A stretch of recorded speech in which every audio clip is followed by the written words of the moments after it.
If you enjoyed the channel and our video content and would like to support us, you can do this in a couple of ways. You can sign up to our Patreon site, which is a monthly subscription to one of our 4 tiers, each giving you something different from early access interviews up to exclusive unseen footage. There's also the option of a one-off donation via PayPal, which allows you the option to donate an amount of your choice. Both options really help to keep this channel going and to continue putting out regular content for you good folk. So please take a look at aircrewinterview.tv/donate, and I thank you in advance. Thank you and enjoy.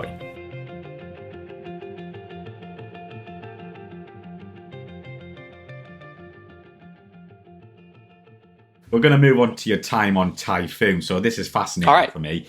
So how did this exchange tour come about? Did you apply or was it put on your desk? How did that work? Yeah, great question.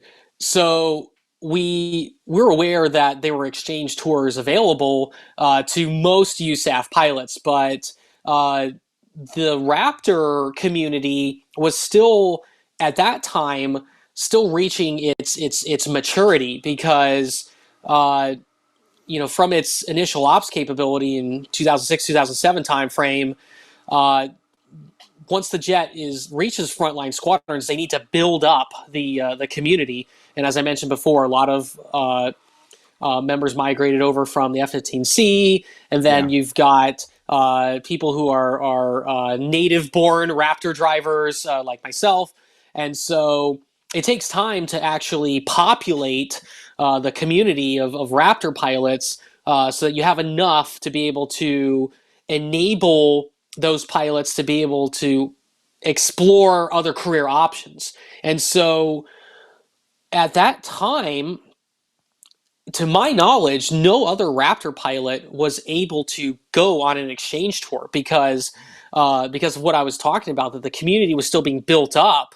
And so it just wasn't a thing, even though we saw that those were out there. And I did see the Typhoon Exchange on there. And we actually, in my squadron, we had British exchange pilots from the Typhoon that were flying the Raptor. All right. And so I got to interact with them. And of course they said, well, if you're able to do a Typhoon exchange, definitely do it. And it just was not an option. But lo and behold, my squadron commander called me one day, and because I was coming up on the assignment cycle, and he said, hey, Ammo, this has actually opened up for us. Do you want to do it? And talked to the wife about it, and we're like, yeah, this is an opportunity that we better take up and not pass on. So we said, yeah, let's do it. And so that's how we ended up going over to 29 Squadron on the OCU and the Typhoon. And was the exchange program, was that a high prize position though?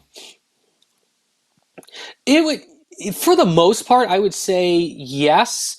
Some people don't want to go into an exchange because the way it works in the USAF, at least, is that if you go on an exchange tour, is kind of a career killer, unfortunately. Mm-hmm. Now, they are trying to do things now to make that not so much of a case.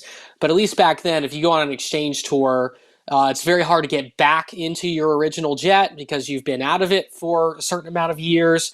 And the way the USAF racks and stacks and evaluates its personnel, it's once you're out of that construct, out of that system, and you've kind of gone feral over in the exchange tour process, you kind of drop off the grid, and you're kind of persona non grata when you come back. Yeah. You have to fight hard if your dream is to become a colonel or a general someday.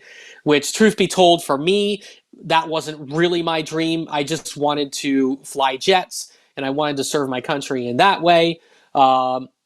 Maybe nowadays my viewpoint has shifted a little bit, but back then I just wanted to stay in the jet as long as possible. And so an exchange tour was a good way to ensure that I was doing the most flying that I could and the least amount of groundwork, or what we call it, creep.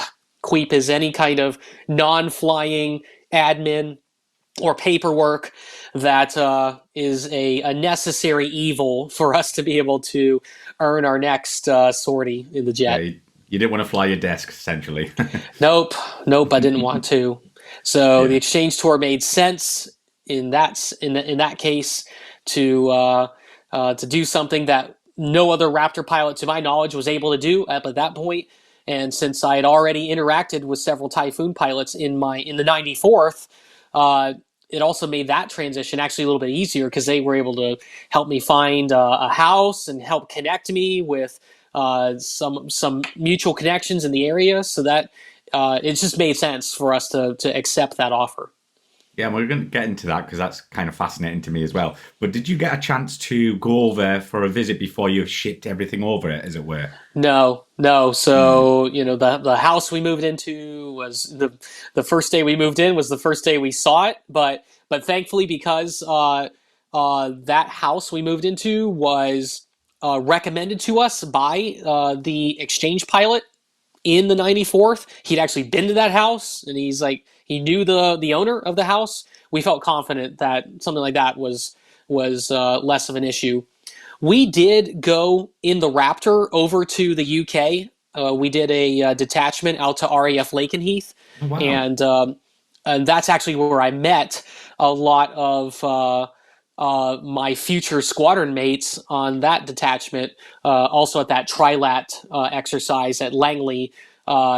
So when I got to RAF 29 Squadron, I knew almost more than half of the people there already, which is great. And so, but to answer your question, a few years prior to that exchange, I was over in the area. We actually drove up to RAF Coningsby to do a smaller scale DACT exercise. So we mission planned with them there. So I'd already had some familiarity with the base and with the squadron. So that helped out a lot. Yeah, so you weren't living on base, you were outside of base, you and your wife at the Right, time. Okay. right. We lived in Woodall Spa.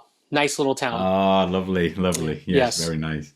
So, yeah, what was it like the first day arriving on squadron in work time, as it were? Let's see. I'm trying to think. First day. So prior to even arriving on squadron, um, we went to the centrifuge at Cranwell, Mm. and this is a brand new centrifuge that the RAF has.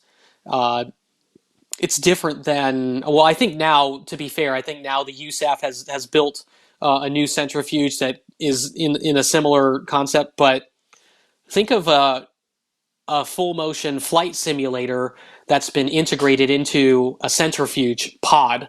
And so you're actually like flying a Typhoon through the Mach loop in the centrifuge, and you're pulling Wow. 9Gs going around there. So it was kind of cool. It still hurts. The centrifuge always sucks Yeah. because the way you're spinning around on that arm, and the way it moves, it tumbles your inner ear. So Hmm. you always still, well, at least I always got nauseated in the centrifuge, and pulling 9Gs never feels great. No. But it was cool going to the centrifuge at Cranwell, and getting to fly a simulated Typhoon. Doing that was a neat new experience for me that the RAF was able to offer. So it was that, and then you go first day on squadron. It was a lot of admin, obviously, and getting fitted for your flying kit. So your helmet, your G trousers, uh, uh, the jacket that has your life preserver and oxygen survival equipment. Then you start the operational conversion unit, or the OCU, and you're just going through the paces there. Obviously, it starts with ground school, and then you do your simulators, and then into the jet, flying solo. So even though there's still two-seat Typhoons, the OCU is designed to be a single-seat course. So there's no syllabus event that requires you to go up with an instructor in the two-seat Typhoon, or the tub that we called it, prior to your first solo. So my first solo in the Typhoon was also my first time flying the jet, just like the Raptor. Yeah, so when you were going through, let's say, your ground training, was there a lot of difference coming from the USAF and, let's say, the Raptor as well? What was a pleasant surprise for me is that there was a lot of overlap. A lot of the ground training, a lot of the concepts were very much the same. Obviously, when you are operating a fourth generation platform, when it comes to tactical execution, there are some pretty significant differences in fourth gen tactical execution versus fifth gen tactical execution. So for me, that was a little bit of a learning curve. But otherwise, the concepts of flying a fighter jet in formation or admin to and from the airspace or tactical admin, BFM, ACM, TI, OCA, DCA. It was all, except for those differences between fourth and fifth gen, a lot of it was nearly identical, at least conceptually. So for me, the learning curve was very shallow.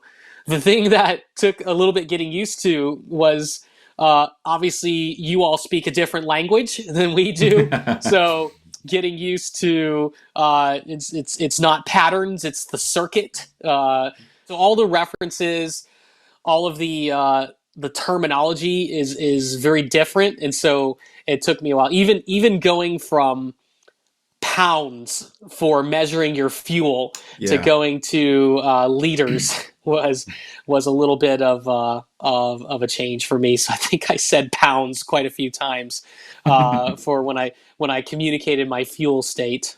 But Amo, you were going to be an instructor on 29. Obviously, it's the OCU. Can you talk us through some of your flying training? And obviously, I want to hear about that first flight in the Typhoon and how it compared to the Raptor as well.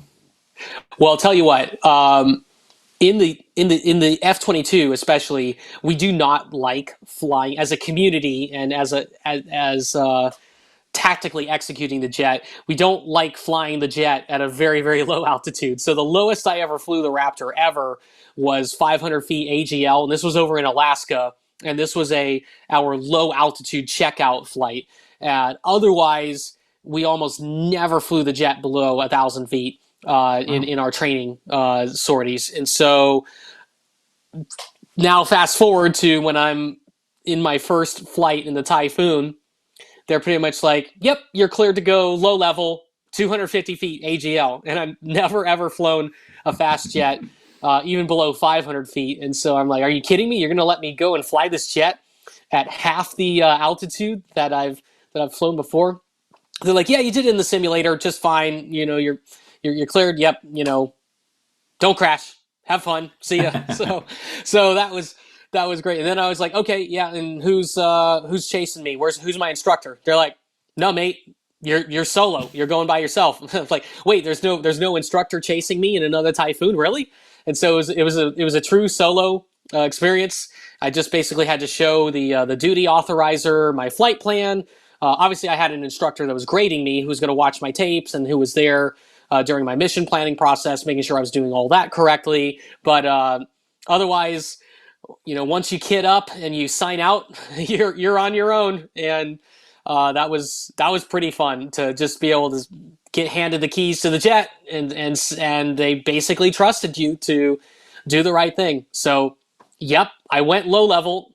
Now, sadly, at that time, the weather in the Lake District was not suitable for flying low level, so I had to do low level over the Norwich area, which, if anyone knows their UK geography, the change in elevation in that entire area is probably maybe 1 foot, you know, between you know, Peterborough and Norwich. It is just flat.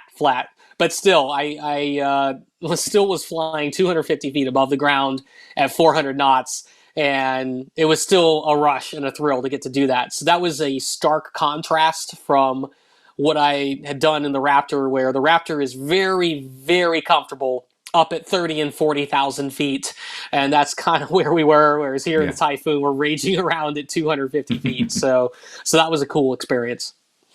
And what was your first flight performance takeoff? Or did you ever get to do them? I wish. So did not get to do a performance takeoff in my first OCU sortie, but about 2 or 3 sorties in, I forget which one, that was one of the syllabus items that you had to accomplish, and that was amazing. Now, in the Raptor, you can do a performance takeoff, but it's different from the Typhoon in that you get airborne, and you do use reheat in this case. So you get airborne, you stay low over the runway, you pull up the gear, and you accelerate, to 400 plus knots, and then you do a pretty sharp 6-7G pull to 60, 70 degrees nose high, and you zoom up into the sky from there. Whereas in Typhoon, as you're probably aware, seeing the videos or seeing it in person, basically you throw in reheat and about 110, 120 knots in that regime, you start pulling back on the stick and you just keep on pulling. And for any fixed wing pilot, that is a very, very unnatural thing to do. You're always taught that upon rotation, make sure you manage that pitch angle very carefully so that you don't get into a stall, because you are low altitude, low airspeed. But in the Typhoon is so powerful in reheat, and when you're doing that performance takeoff, you just keep pulling back on the stick. And this was very unnatural the first time around. But you just got to trust your training, trust that what you did in the sim was correct. And so you're just keep on pulling and pulling and pulling until you're 60 to 70 degrees nose high. You bring up the gear, and the jet just keeps on going up. And you look out the side of the jet, and that's probably the closest I'll get to a SpaceX kind of experience of blasting off in a rocket. But you just look out the side of the jet and you see the Earth just falling away. It's incredible, man. And could you feel a power difference coming from the Raptor, or were they quite similar on that takeoff? Or similar?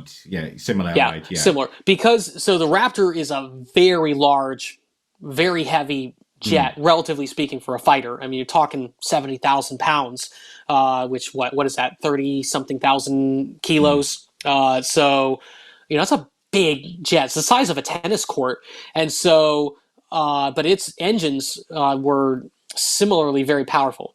The Typhoon was a lot lighter than the Raptor. Its engines were less powerful than the Raptor, but thrust to weight ratio wise, still very, very powerful for the Typhoon. So I felt that when the Typhoon was slower in airspeed, if I wanted to regain my energy or my airspeed, because the Typhoon was so light and nimble, I was able to regain my energy faster than the Raptor. That being said, the Raptor was still very capable of regaining its energy, but that was one difference I noticed in the power regime, is that because of how nimble the Typhoon is, it was able to regain its energy pretty quickly in comparison to the Raptor. So some of the strengths and weaknesses in your opinion on the Typhoon, obviously you mentioned its power there, but what did you feel like flying it? What stood out for you? Yeah, strengths. It is, I would say, compared to the Raptor's multi-role capabilities, the Typhoon is much stronger in a multi-role regime. Obviously, it's the loadout it's able to carry. It's able to carry Meteor or AMRAAM, ASRAAM. Can carry Paveway, Brimstone, and then it carries Storm Shadow as well, cruise missiles. So a lot of capability in its multi-mission roles, payload. So that's definitely a big strength of the Typhoon in its swing role ability. Its ability to fight BFM in the rate fight regime is very, very good. Its turn rate and turn radius is world class. It's up there with all of the other fighters that are very capable in that regime. In fact, a lot of times it was fairly evenly matched with Raptor when they got into two-circle type fights. And then it was up to, which pilot executed their game plan better, who would come out on top with that. Weaknesses, radar and low-speed maneuverability are what come to mind. The Typhoon's mech scan captor radar which you might have seen in all of the defense news now. It's getting replaced. BAE is well into the development process of Captor E, or the ASA radar for the Typhoon. This is a much needed upgrade, and once that's fielded, so that plus Meteor on the Typhoon, Typhoon's going to be a very, very capable platform going into the 2030s. But right now, with its original Captor radar, it struggles a little bit. Without going into details, I can't go into. It's got some limitations there. We have the ability to mitigate those limitations. I can't talk about the specifics of that here, but this has been well thought out. And even in today's environment, Typhoon is very capable, but I would say its radar is its biggest limitation right now. And then the next thing I mentioned was its slow speed maneuverability.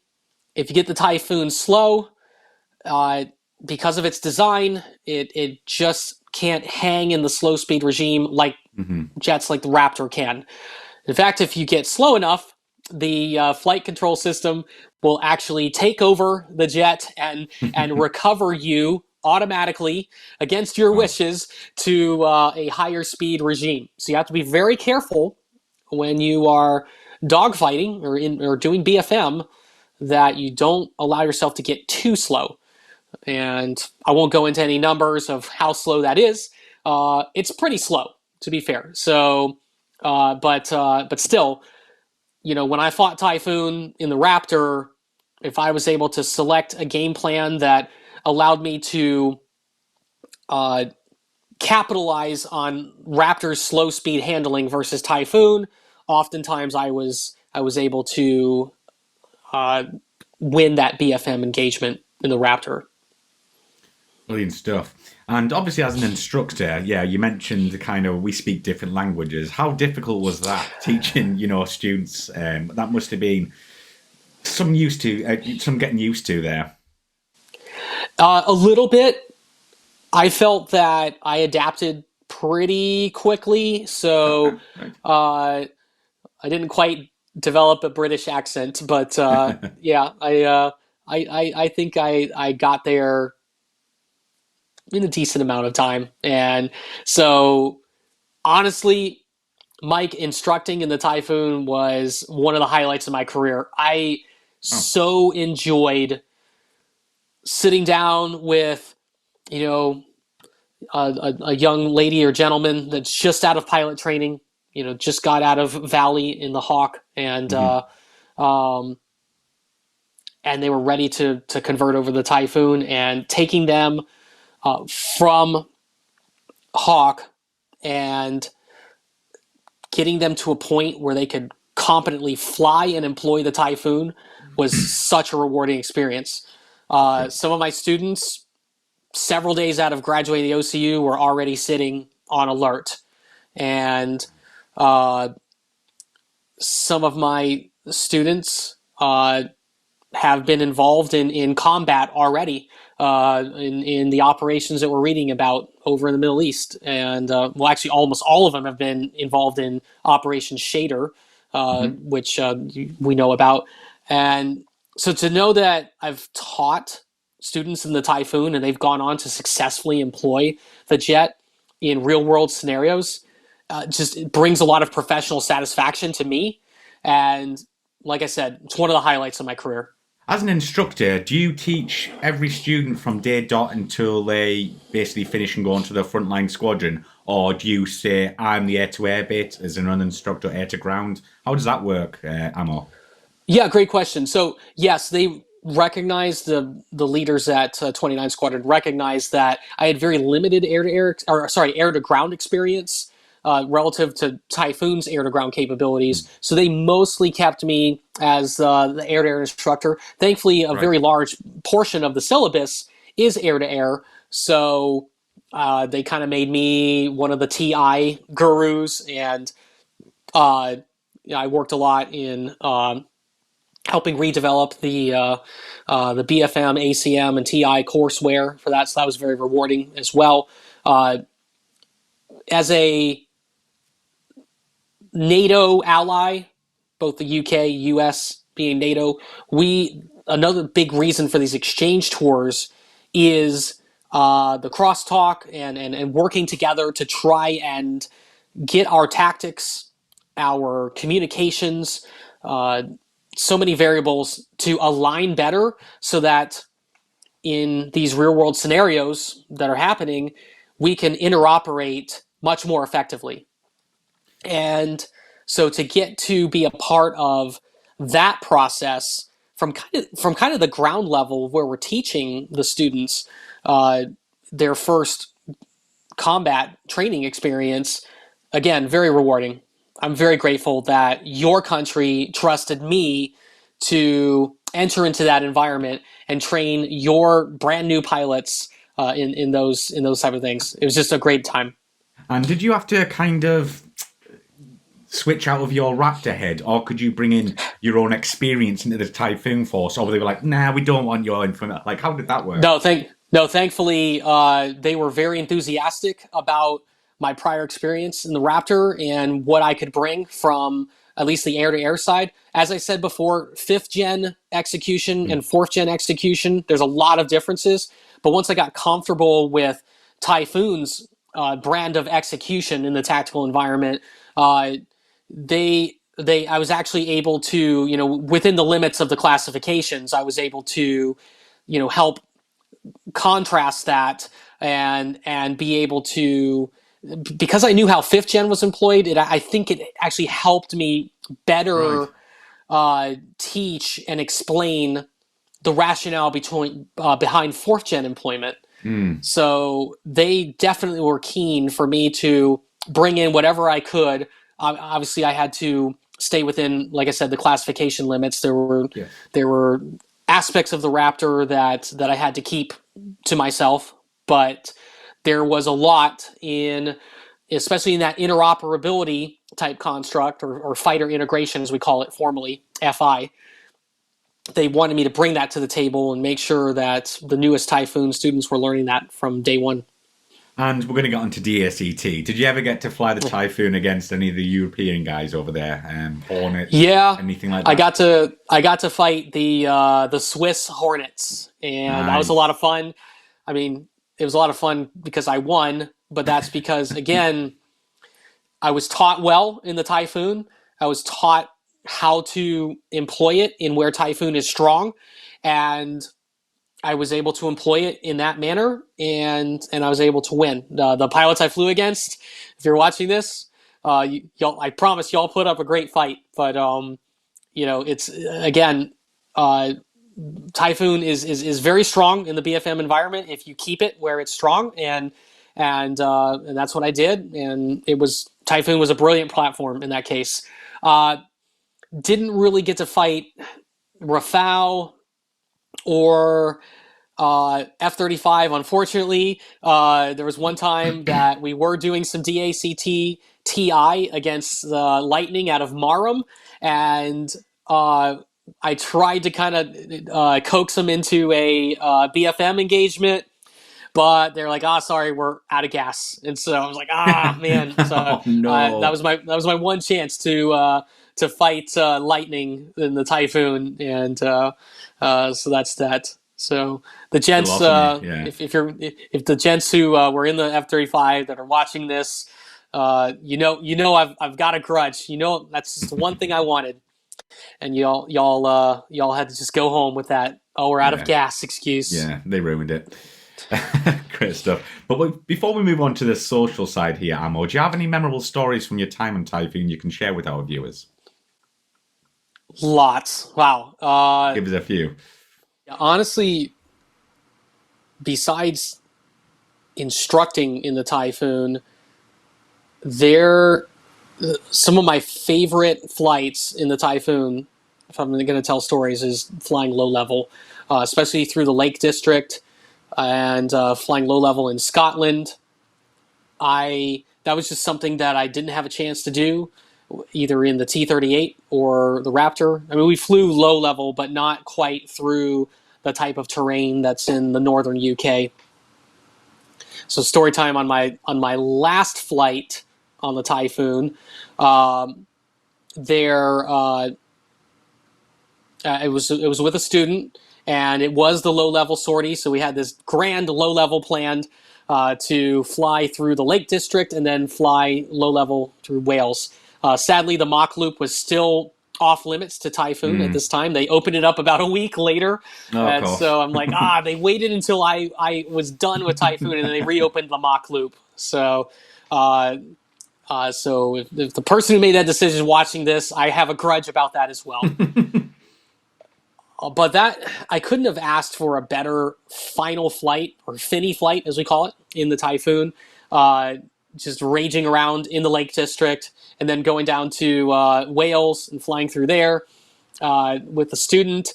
So to get to do that, and to get to instruct a student on his first low level in the Typhoon, wow, it was just amazing. It was great. For some reason, I'd liked to have close calls with large birds, and so I'll maybe you can link to it at this point in the video or something, but I'll send you the YouTube links. What's great is there are the spotters, the aviation enthusiasts who take all the photos and videos. So if you ever did something that was kind of abnormal or special in the jet, chances are there was a spotter there to take the pictures. A lot of the pictures I sent you were by Simon Pearson Kugel. So thank you so much, Simon, for all those great images you took. Dave Evans was another one who took the picture of me flying alongside Schlongy in the Spitfire. So I tend to, there were twice that I had a close call with large birds on takeoff and landing. And so if you want to link to those, they were caught in glorious HD of me pitching the Typhoon out of the way of birds that, at least from what I could see from the cockpit, it looked like I was about to hit them. And so, so they're interesting videos for that. One of my favorite flights in the Typhoon was when I flew alongside Schlongy in the Mark 9 Spitfire, which, as many of your viewers know, tragically earlier this year, Schlongy, Squadron Leader Long, lost his life in that very aircraft in a mishap that's still under investigation. And about 2 years prior to that, I had the huge privilege of being able to fly in formation with him, doing a fly past at an event at Coningsby. Wow. And I'll never forget that. And I've sent you one of those images of that Dave Evans was so kind to take that image and send that to me. And so now that image, Dave, if you're watching, is a memorial on my wall.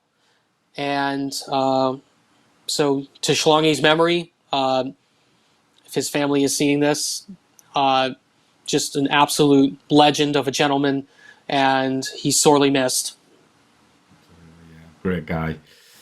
But yeah, it does sound like you had a great time on the Typhoon, and what a reliable and instructor you were with all these people. I've had messages I've told you that they said you're a legend and stuff like that, which is great to hear. But let's get on to the social sides. Yeah. So let's get the social side. What was that like? And did you feel like you fit in quite easy? Was the squadron like the same as the US? Well, I knew I was going to be a proverbial fish out of water there, but so when you asking that question, one of the differences that immediately come to mind is culturally, fighter squadrons in the U.S. are a lot like college fraternities, very, very tight knit. A lot of social activities, especially when you go on TDY or on detachment with the squadron. There is a lot going on there. Truth be told, personality-wise, I'm kind of an introvert, and I don't like being out and about at 3 a.m. With Yeah. with a bunch of people on a pub crawl. So that was a little bit to my detriment socially in on 29 Squadron, and so but being the American on the squadron and kind of being that fish out of water, I knew there was always going to be. I was never ostracized, but I always knew that there was going to be that slight different treatment, being the foreigner, the American on the squadron.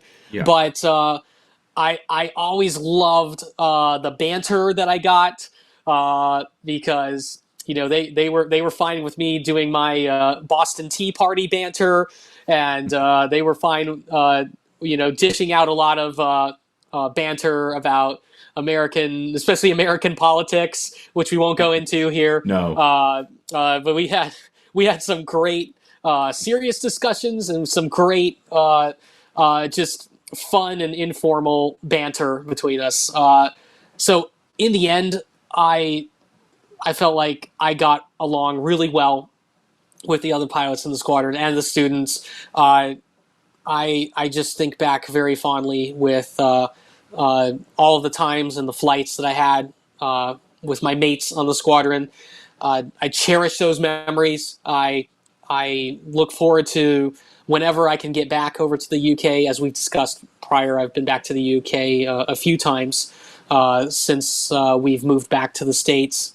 And, just I guess to wrap up the answer to your question, we just feel as a family, we feel like the UK is our second home. Oh, brilliant. Yeah, so how did you find British culture then? Maybe outside the squadron and RAF, how did you find that? And how did because I interviewed, I can't remember who it was now. I think it was an F-15 guy, and he said the food in England is awful. So how did you find that? Well, as long as we stuck to the curry houses, the food was not awful. And if you can find the right pub that makes a good fish and chips, then you're on the right track. Thankfully, where we lived in Lincolnshire, there were some good options, so we were able to avoid the stereotypical bad British food, which we ran into every now and then. But I'm telling you, when you find a good curry house, all of that goes out the window. Yes. So, but that being said, from a cultural standpoint, growing up in Miami, a big bustling city, fast paced, and just American culture in general is pretty fast paced, pretty more or less, pretty intense. Whereas you get to, at least where we were in Lincolnshire, maybe this isn't true in more bustling parts of the UK, but at least in Lincolnshire, we really kind of liked the slower, quieter pace of things.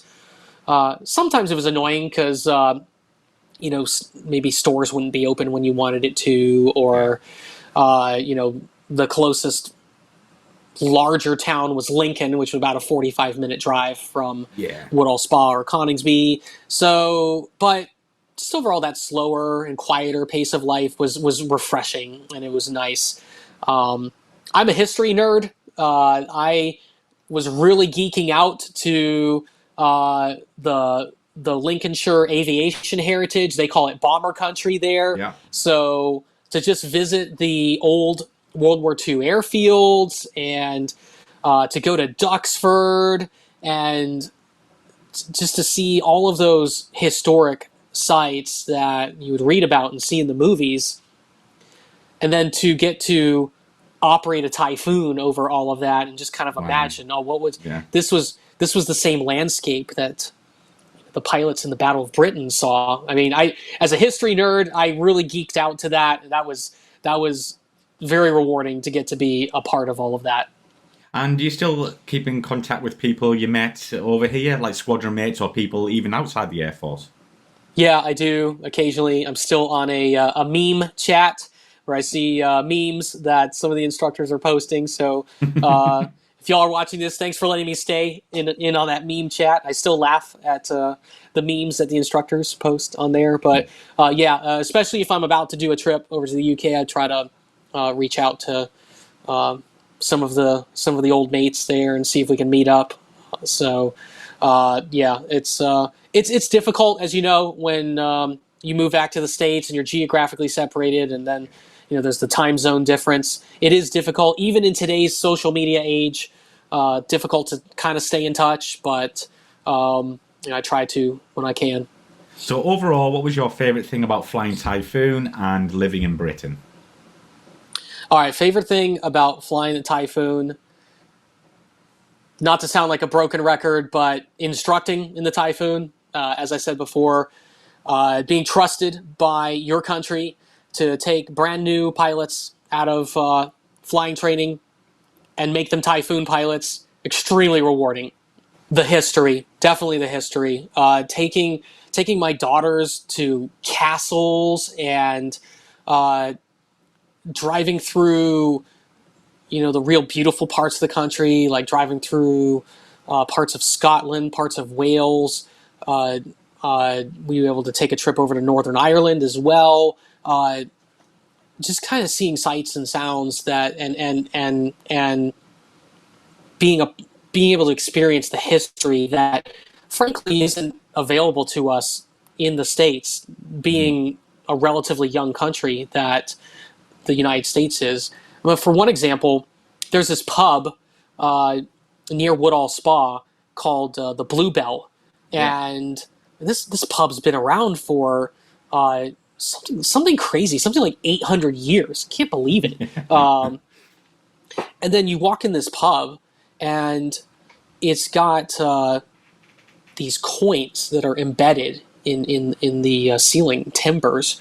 And these were coins that I might be getting this story wrong. Forgive me. Let us know in the comments below if I got this story wrong. But the Lancaster air crew, who they were about to go on a mission the next day, they'd be in the pub here, and they would kind of hammer or stick a coin into the roof timbers of this pub, so that if they didn't make it back the next day, their squadron mates could take that coin and buy the next round, because they're not there to buy the next round. Again, I might be getting that story wrong. I think that's what it is, but the spirit of that is what that is. I mean, this was real history. This was the reality that these air crews in World War II went through, and to just see that firsthand is incredible.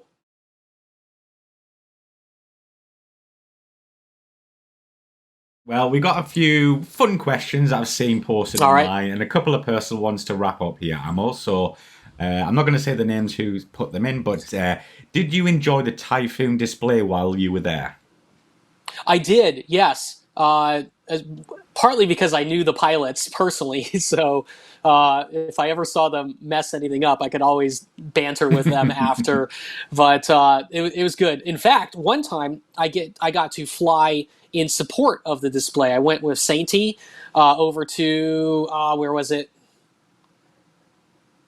Leeming, RAF Leeming. There we go. Sorry, I'm spazzing out.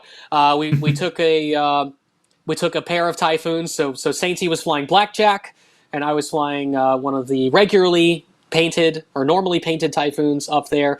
And so that was the spare for Sainty to fly in case Blackjack broke. And so that was fun, getting to be part of the display team for a brief moment there. And but yeah, whenever I could see the display, that was great. Also,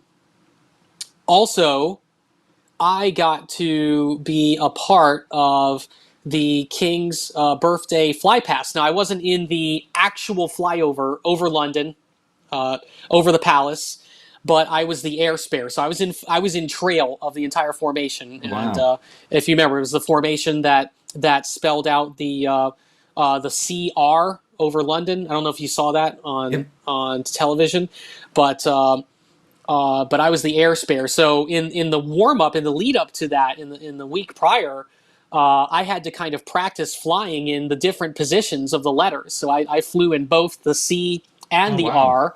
R, so that I could plug in to any one of the open positions in case one of the jets broke on the ground or in the air. If they had some kind of emergency in the air where they had to get out of there, I was in trail. So thankfully for my mates that were in the actual formation, they all had serviceable jets, and I had to peel off several miles prior to the palace.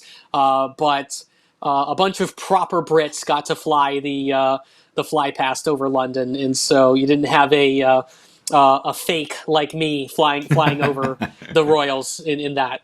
But that was still super cool to get to practice flying in each of the positions there. I'd never had ever flown in a formation of that many jets before. It was a really cool experience to get to do something like that. Yeah, and I think they're keeping on their display here. I think someone's just trying to push you here. Which was the most impressive and the loudest jet in display, F-22 or Typhoon?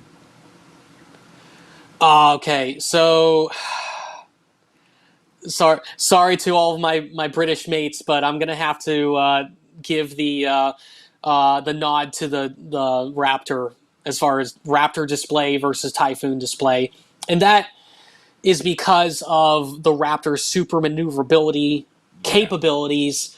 It's just an amazing display, and if you ever get a chance to go see it firsthand, I highly recommend it. Just what it can do, just how it can just kind of stop itself midair and just kind of fall like a leaf, but under being fully controllable, and just do all these sorts of maneuvers that are just frankly not possible in the majority of other fighter jets.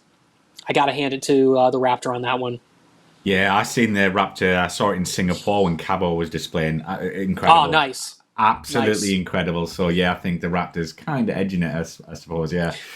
Um, Here we go. So you can have one last flight. Which would you take, F-22 or Typhoon? Can't I pick both? Can't I No. I can't. Oh man, because all right, if I could do again, I'm gonna have to pick the Raptor just because Your first love. I it's the first love. Again, I just absolutely love doing all of the super maneuverability stuff in it. It's a lot of fun. If I could do the Raptor, but then fly through the Mach Loop or through the Lake District, that's what I would do if I could. And the last one before we get on to a couple of wrap-up questions from me. What did the F-22 pilots think of the Typhoon? Did you get many questions when you came back to the USA?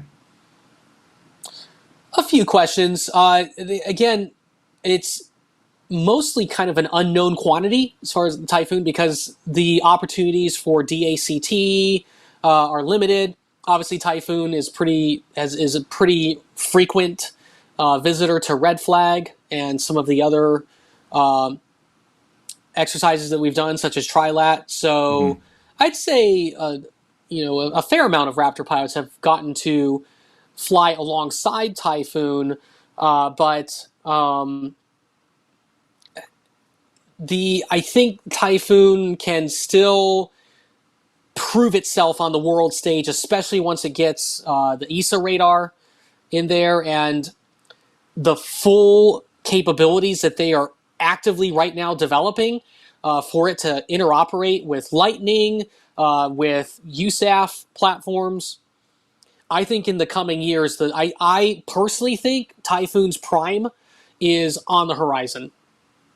Brilliant to know. That's great stuff. So, do you have any hobbies? Well, I like to golf. I have two young daughters, so that makes golfing sometimes difficult, but I do like to get out on the course and play golf. Again, being a kind of a history nerd and an airplane and a nautical nerd, I like to build models of things, and so we were chatting earlier, but I'd love to buy a 3D printer and teach myself 3D modeling and make 3D models of Raptors and Typhoons and all kinds of things. So that's a future hobby of mine. And then I love flying. So even if I'm flying just a simple Cessna, I love flying. So I'd love to own an airplane someday if I can justify it financially. But if I could, I'd love to take the family flying and go on little trips here and there that flying in general aviation enables. So those would kind of be like my three main hobbies if I had to pick those. Mm-hmm. So, is there any books in the works though? Because I think that'd be a fascinating read. Mover and Gonki they were trying to egg me on to write a book about. If you're able to link to that, there I told the story of how I was grounded, which I thought was going to be permanent for eyesight issues, but the whole "make them tell you no" mantra, I was able to kind of get that reversed through the help of some very kind individuals and some divine intervention in there. The impossible became possible. So if there's ever going to be a book, it's going to be something along that lines of perseverance in the face of adversity. We'll see. Watch this space. Maybe I should just do a podcast. Maybe we can launch a co-podcast or something. I don't know. Yeah, that sounds good. No promises. But we'll see. So I think I know the answer to this one, but we have had some surprises. Favorite aircraft you have flown? Okay. Like just all time, or can we break all time? It can be for anything. We're just going to keep it simple. Anything you've flown over your career. All time, it's going to have to be the Raptor, just for all the reasons mentioned before. And then Typhoon is definitely a very close second. I had a lot of fun in the Typhoon. Love that jet. Here, can I give you top three? And then the third favorite was a Piper PA-12 Super Cruiser. So that's a tailwheel aircraft, and just getting to fly that around and go into small grass airstrips and just do a type of flying that is way different than flying fast jets, but still a lot of fun. Those are my top three. Awesome stuff.